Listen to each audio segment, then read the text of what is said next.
বিশেষত আগে যারা বাল্য শিক্ষার দিক থেকে যেটুকু পাচ্ছি, এবছরটা মোটামুটি ভালোই যাবে, তবে কিছুটা মনোসংযোগের অভাব থাকবে। তবে ধীরে ধীরে আবার দেখা যাচ্ছে যে মনোসংযোগ কিন্তু বৃদ্ধি পাবে। যদি একটু সঠিক প্রচেষ্টা করে তাহলে কিন্তু পরীক্ষায় ভালো ফলের একটা আশা আছে।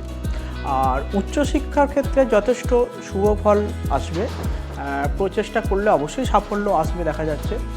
যারা টেকনিক্যাল ক্ষেত্রে আছে বা যারা মেডিকেল নিয়ে পড়াশোনা করছে তাদের ক্ষেত্রে কিন্তু যথেষ্ট একটা সাফল্য লাভের আশা আছে। তাহলে ওভারঅল সিংহ রাশির শিক্ষা দিক বেশ পজিটিভ এবং একটুখানি মনোসংযোগ। অ্যাকচুয়ালি শুধুমাত্র সিংহ রাশি নয়, এখনো পর্যন্ত আমরা যতগুলো রাশি নিয়ে বিভিন্ন পর্বে আলোচনা করেছি দেখা যাচ্ছে মনোসংযোগের দিকটায় কিন্তু সমস্ত রাশি কিন্তু এফেক্টেড হচ্ছে।